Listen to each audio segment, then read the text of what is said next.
Ahojte, dneska by som chcel natočiť také svoje prvé dlhšie video, už aj komentované. Doteraz som dával také videá, ktoré boli krátke, bez komentu. Dostal som viacej správ, že by som mohol ten svoj postup aj okomentovať, tak vyskúšam to. Dnes idem vám dodávať vodu, nakoľko hlásia chladnejšie počasie na celý týždeň, majú byť mrazy, denné teploty do 5 stupňov. Včely predpokladám, že minimálne do štvrtku, piatku lietať nebudú. Tým pádom chcem, aby mali tú vodu pri sebe, aby som ich podporil, hlavne matku v chladení v tomto období. Následne hlásia oteplenie, tam už potom nebudem dávať nič. Krmitka budem vyberať, včelárím optimalizovanie. V tomto prípade je to na 4 plodových plástoch. Krajníková miera je bečková. Medníky používam bečkovú. Skúšal som optimalizovať aj na 2 hečkách, to sa mi veľmi osvedčilo. Tento rok chcem vyskúšať rámikovú mieru C, ktorá by mala pasovať pekne kombinácia 2Ečka a 1Cčko. Uvidím, mám pripravené také medzistienky, skúsim to takto poprehadzovať, ale maximálne 1-2 rodiny. Množstvo, ktoré budem dodávať, je približne tých 700-800 ml. Nemyslím si, že by tie včely potrebovali viac na tú dobu. Nejedná sa tu o doplnenie zásob, nakoľko včely sú zásobené dobre. Včely obsadzujú aj spodný hečkový nadstavok. Určite hneď po oteplení budem dávať spodný nadstavok hore. Tým, že medzi plodisko a ten nadstavok dám riešku. Ten nadstavok slúži potom v sezóne ako také prekladisko. Ten nadstavok ani nevytáčam, tie včely ho majú stále ako takú mednú komoru, takú zásobu pre seba. Rostok je 3:1, obohatený o minerálne látky, sol, také aminokyseliny sú esenciálne veci. Viac menej je to prípravok kúpený priamo ako doplnok na výživu včiel. Nechcem o to spomínať, nakoľko by to išlo takú možno reklamu. Každý by si mal svoje nájsť, čo je pre neho najlepšie. Mne sa osvedčil určitý produkt, ktorý používam. Dobre, začnem to robiť. Nebudem už veľmi rozprávať, nakoľko chcem to čím skôr stihnúť, aby som včielky nestresoval. Dneska ešte není úplne chladno, ale tiež už tá aktivita je nižšia. Je tu už dosť lietaví, včely sú už trošku nervózne, tak idem na to.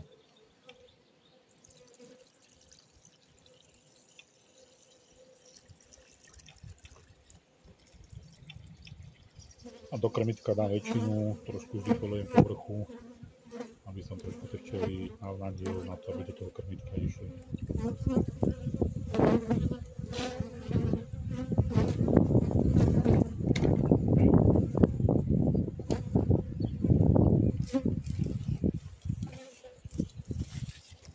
Včelky zavrem, aby sa im tam nevetralo zbytočné. Včely sú silné. Oni si ten priestor vyhrejú tým, že sú optimalizované. Tam by som sa nebal, ale čo najmenej stresovať.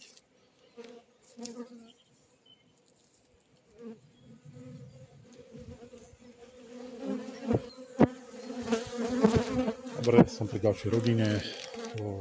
Táto rodina krmitko nemá. Mali dostatok zásob. Je to veľmi silná rodina, kde už veľmi som nemal kde potom dávať krmitko, tak som sa rozhodol nedať ho. je tu jedna malá medzera, ktorú začali prestavovať. To nie je veľmi šťastné, ale hádam vydržia do ďalšieho týždňa. V tomto prípade by už bolo asi dobré ten spodný nastavok, keby išiel už hore, aby som ich trošku odbrmenil. A trošku sa bojím, že v tomto prípade mi mačka mohla prejsť ako morovačku. To by nebolo veľmi dobré. Chcel som veľmi včely otvárať, ale budem musieť pozrieť. To je čisto medový ránik. Ten taký pel. Je tam už nanosená taká sladina. Veľmi nie je to také vrbové znášky. Zatiaľ tu u nás veľmi toho nekvitne. Čo vádím okolo 500 metrov nad morom, v lokalite Horná Turca.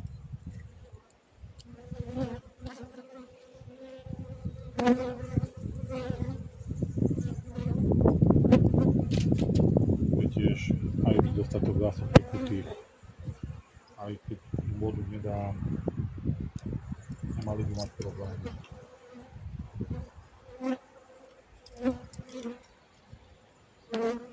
Rámek je dosť ľahký, začínam bať, že tam bude taký plot. No, a je to tak. Matka mi už prešla sem.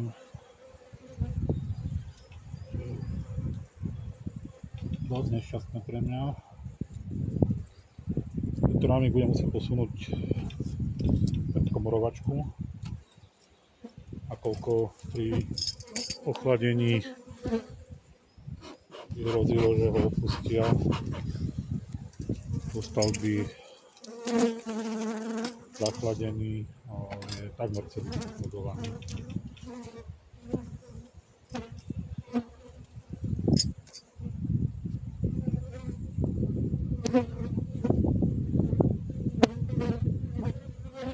Štandardne tento 5. rámik by už mal byť medzistienka. Tu vidíte, že na komorovačke krásne začali stávať. To musím oškrabať.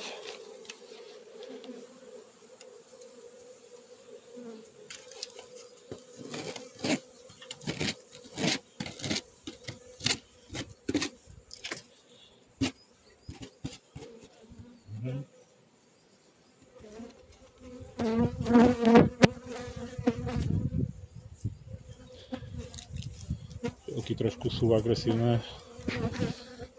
Celkovo tento rok sa mi zdá, že tie včely, je to po nás minulým rokom, sú trošku divokejšie. A že to je len počasím a že ďalej to už sa trošku polepšia. To keď sa pozriete, tá plocha, hore rožky, zásoby, tak celá plocha je preplodovaná.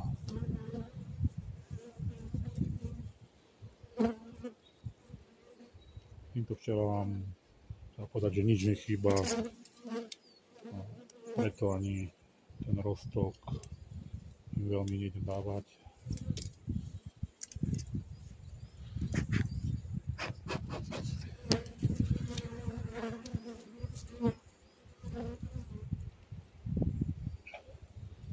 Rámik celý preplodovaný, v hornej časti trúci plod už. Druhá časť to isté. Ako náhle sa toto vyliahne, včely budú pripravené 100% na sezónu. Dúfam, že nebude to ochladenie také dlhodobé, taká týždňová záležitosť, to mi nevadí. Ale dlhodobejšie by to mohol byť trošku problém. Včelky zavriem. V tomto období mávam na vrchu tú hrubšiu linkovú fóliu. Potom v lete to vymením a mám tam takú látku páropriepustnú. A je to kvôli tomu, aby v tomto období tie úniky tepla z toho pôdiska boli čo najmenšie.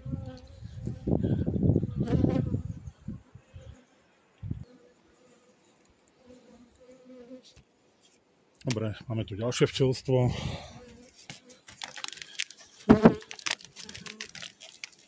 Už vidím krásne prestávané včielky v nádhernej pozícii.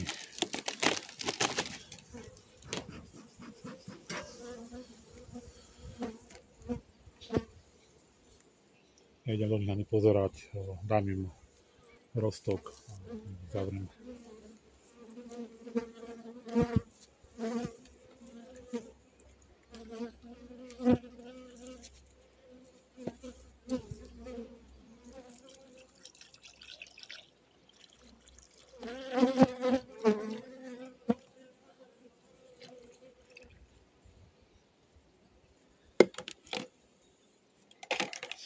V krmitkách mám sieťku, je to tá klasická murárska. Je dobré, keď je v takej vlnovke, aby to moc nekopírovalo tie boky, vtedy tie včielky vedia niekedy aj utopiť, ale tento spôsob sa mi zatiaľ najviac osvedčil. Dával som drievka, dával som tam keramzitové kamienky plávajúce, zasekávalo sa to, tie včielky sami do značnej miery tam topili. Rozmýšľal som aj nad takými stropnými krmitkami, že začnem používať, ale na toto jarné doplňanie tej vody a takisto aj na podnecovanie sa mi tento spôsob zatiaľ najlepšie osvedčil. Dobre, včielky zavrieme.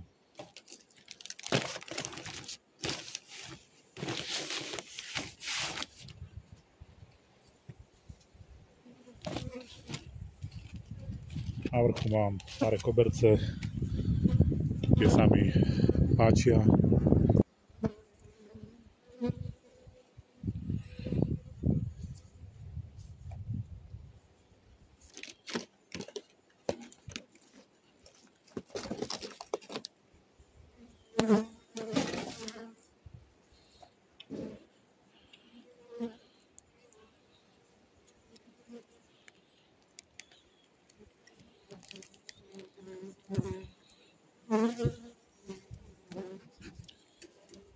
Toto bolo také slabšie včelstvo na jar, ale teraz v poslednej dobe, ako bolo teplo, sa krásne rozbehlo. Vidíme vystavané mostíky.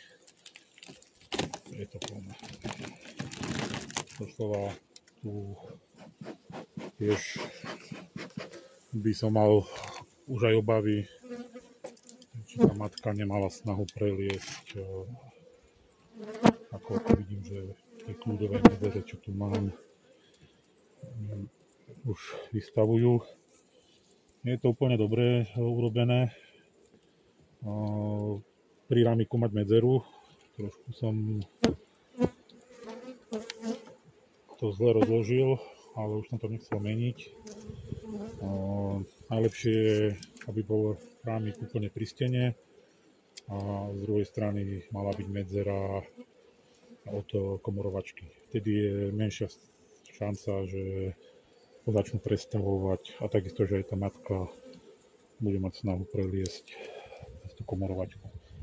Dobre, toto je všetko zásobné. Je to plné zásob.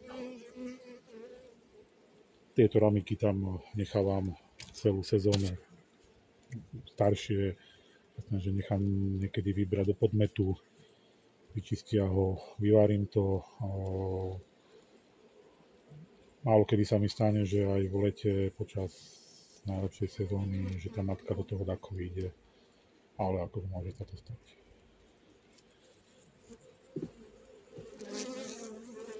Keď začnem pridávať medzi steny a stavebné rámiky, tak tá matka sa sústredí na tie rámiky a do tejto časti už väčšinou nechodí.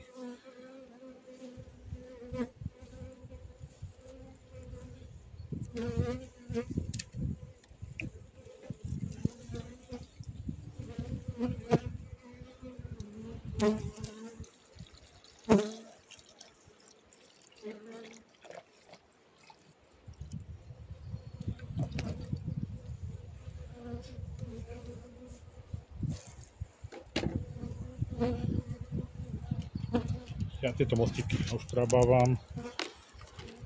Podľa mňa je to zbytočné, možno aj kontraproduktívne. Hlavne keď tam mám to rámikové krmítko, takto viem, že tie včielky majú priestor, aby lepšie k nemu prechádzali. Ak by tam bola tá fólia hliníková nalepená, tak možno, že by sa k tomu krmítku dostali len z bokov a určite by to stratilo na tej efektivite.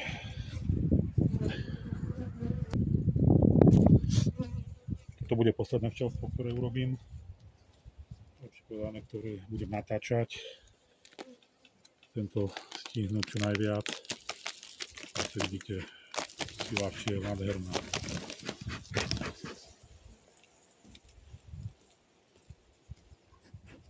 Tu sú plodové ramiky, tu mám zásobné, pekne zásoby vyberajú, prenašajú si po plodu. Vidno, ramiky sú obielené. To značí, že tie včely sú aktívne.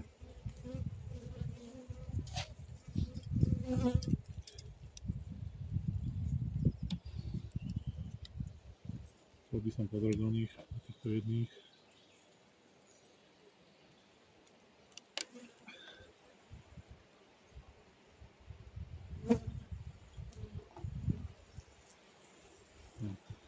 To vyzerá, keď tie včely majú chuť stávať. Toto krmítko tam je dačo cez týždeň, ako som ho tam dával.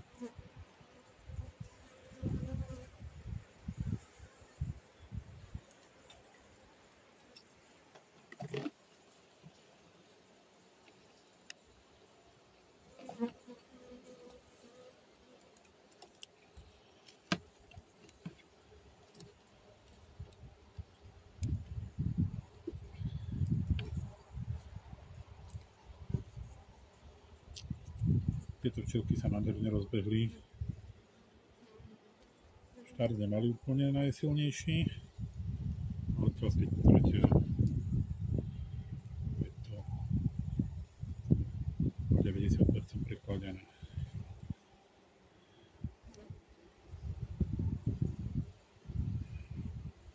Pozrieme ešte tento jeden rámik. Chcel som ho vyťahovať, ale videl som ho z boku. Asi mi nedá neukázať vám ho.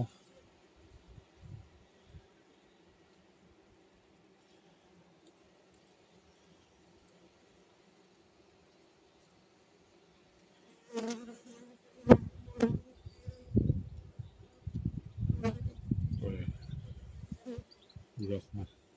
Rohy, zásoby, peru je tam minimálne.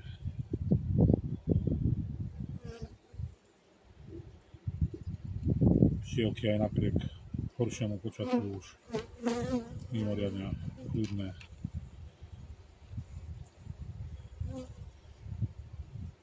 Nie sú všetky rodiny také.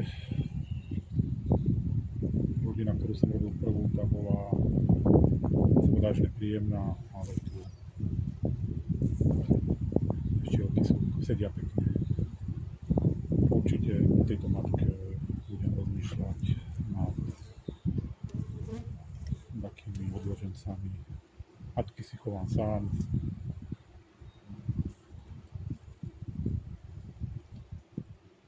Snažím sa vyberať hlavne kvôli tomu, že mám aj deti na záhrade, mám včely, aby boli čo najkľudnejšie.